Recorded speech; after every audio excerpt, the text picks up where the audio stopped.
मार रहे उससे। ऐसे क्यों मार रहे आप? ऐसे क्यों मार रहे हैं? ऐसे क्यों मार रहे हैं आप लोग?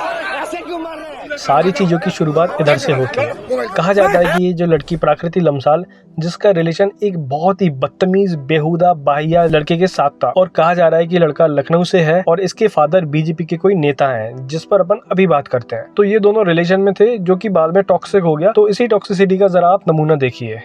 प्रकृति मेरे मुंह मत लग मार बोल तुरंत। देखी बच्ची मैंने क्या सा क्या बोला?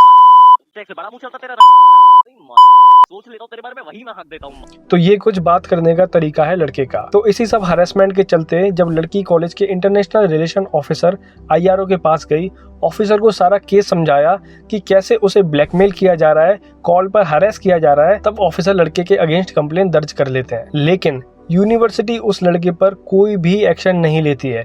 केस को वहीं दबा दिया जाता है और इन सबसे तंग आकर लड़की 16 फरवरी को सुसाइड कर लेती है। कैंपस में सुसाइड कोई नया केस नहीं है। ये बहुत ही दुखद है, माना इसे नहीं होना चाहिए, पर हमें आए दिन ऐसे केस सुनने को मिल जाते हैं। मैं भी NIT का स्टूडेंट हूँ। पिछले 2 साल में मैंने भी इधर 2 सुसाइड केस देख लिए हैं।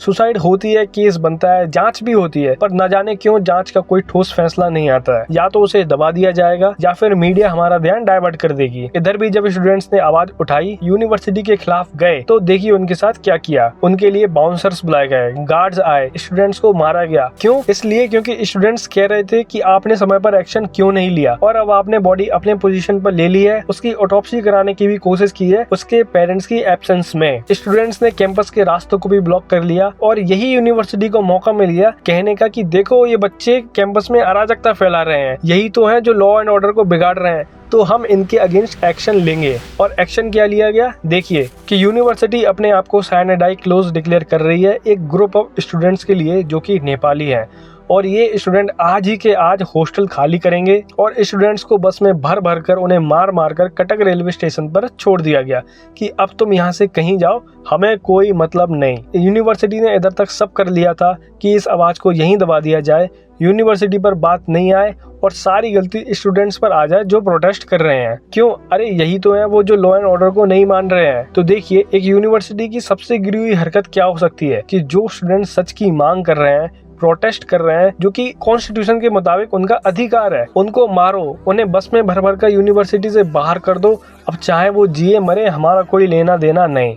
यूनिवर्सिटी ने सब कोशिश कर ली कि केस को यहीं दबा दिया जाए, लेकिन जज्बा देखिए उन स्टूडेंट्स का जिन्होंने अपनी आवाज उठाई, डिजिटल से लेकर मीडिया से लेकर पॉलिटिकल तरीकों को अप्रोच किया। और ये बात तब और बढ़ गई जब ये फुटेजेस सोशल मीडिया पर वायरल हो गई। नेपाल काठमांडू में प्रोटेस्ट होने लगे और नेपाल के PM KP ओली को ट्वीट कर डिप्लोमेट से कहना पड़ा कि देखो जरा वह हमारे नेपाल के स्टूडेंट्स के साथ आखिर हो क्या रहा है। अब जब ये इतने सारा रायता कॉलेज के अंदर फैल रहा था, तो कुछ कॉलेज के प्रोफेसर देखिए उन स्टूडेंट्स को जो हमारे देश के है भी नहीं, वो स्टूडेंट जो बाद में इस कंट्री के बारे में मैसेज देंगे, ये प्रोफेसर्स उन्हें कैसे समझाते हैं।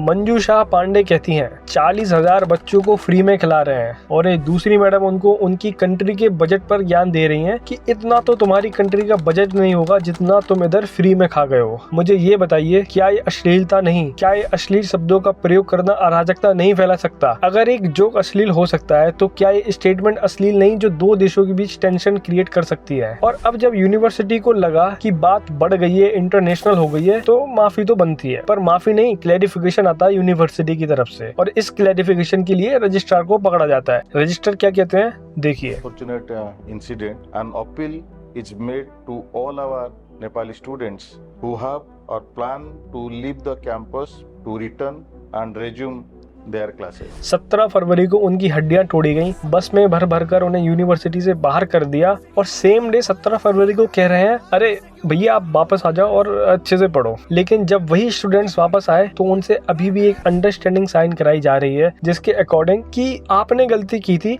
कॉलेज की कोई गलती नहीं। और यूनिवर्सिटी आपको वापस लेकर आप पर एक एहसान कर रही है। इतनी हिपोक्रेसी, इतना ईगो किसके लिए? उन स्टूडेंट्स के लिए जो दूसरे देश से इधर पढ़ने आते हैं। अरे शर्म कीजिए जरा। और फाइनली 2 दिन बाद जाकर ये बात यूनिवर्सिटी को समझ आती है कि इनके हाथ से सारी चीजें निकल गई हैं, ये मैटर अब इंटरनेशनल हो गया है। तो 18 फरवरी को यूनिवर्सिटी एक प्रॉपर अपॉलजी लेटर रिलीज करती है, जिसमें वही बच्चे जिनकी हड्डियां तोड़ी गई, अब न जाने कैसे उन पर खूब प्यार झलक रहा है, उनको वापस बुलाया जा रहा है और कहा जा रहा है कि आप अपनी स्टडीज को रिज्यूम करिए। और ये सब होता है अच्युता समांता, जो कि KIIT के फाउंडर हैं, इनका नेपाल के PM KP ओली से फोन पर बात करने के बाद अब स्टूडेंट को वापस लिया जाएगा। सिचुएशन कंट्रोल करने की बात हो रही है और सभी की स्टडीज भी कंटिन्यू करने की बात हो रही है। और यही जो मंजूषा पांडे, इनके इतने अच्छे काउंसलिंग के लिए इन्हें सस्पेंड करने की बात हो रही है। और जो गार्ड जिन्होंने कॉलेज अथॉरिटीज के कहने पर बच्चों की हड्डियां तोड़ी, इनको नौकरी से निकालने की बात की जा रही है। पर अब सवाल ये है कि इतनी गिरी हुई हरकत जो यूनिवर्सिटी ने की है, क्या ये इसलिए कि जो लड़का इसमें इन्वॉल्व है उसको बचाया जा सके क्योंकि वो एक BJP के नेता का लड़का है इसलिए? और अगर ऐसा नहीं तो आखिर यूनिवर्सिटी को ये गिरी हुई हरकत करने की क्या जरूरत थी? कौन था वो जिसने इस लड़के को वहां से भागने में मदद की? अगर कोई था तो उसकी नौकरी बिल्कुल जानी चाहिए। और क्या ये सही है कि जिन अथॉरिटीज के कहने पर गार्ड्स ने हाथ उठाया उनको भी नौकरी से निकाल देना चाहिए? और जब मैं ये रिकॉर्ड कर रहा हूँ तो पुलिस ने इन्वेस्टिगेशन स्टार्ट कर दी है और इस लड़के को भी अरेस्ट कर लिया है और इससे पूछताछ चल रही है। और उड़ीसा गवर्नमेंट ने भी एक कमेटी बनाई है जो कि इस केस पर इन्वेस्टिगेशन करेगी। और मैं आपको बता दूं कि ये पहला केस नहीं है जो कि इस यूनिवर्सिटी में हुआ हो। इससे पहले भी 2018 में यूनिवर्सिटी में इंजीनियरिंग और लॉ स्टूडेंट के बीच झड़प हुई थी, जिसमें बच्चे पत्थरबाजी और डंडे मारने पर उतर आए थे। करीब 300 से 400 स्टूडेंट ने पत्थर डंडों से हमला किया लॉ स्टूडेंट्स पर, जिसमें 25 लॉ स्टूडेंट को गहरी इंजरीज हुई थी। तो उस समय भी यूनिवर्सिटी ने 400 लॉ स्टूडेंट्स को और कई इंजीनियरिंग स्टूडेंट्स को यूनिवर्सिटी से बाहर कर दिया था। लेकिन लीगल इंडिया की माने तो उस समय भी KIT एडमिनिस्ट्रेशन ने चीजों को दबा दिया था, केस को बाहर आने ही नहीं दिया था। अब देखना यह है कि इस पर तो सारी मीडिया की नजर है। देखते हैं इन्वेस्टिगेशन में क्या आता है।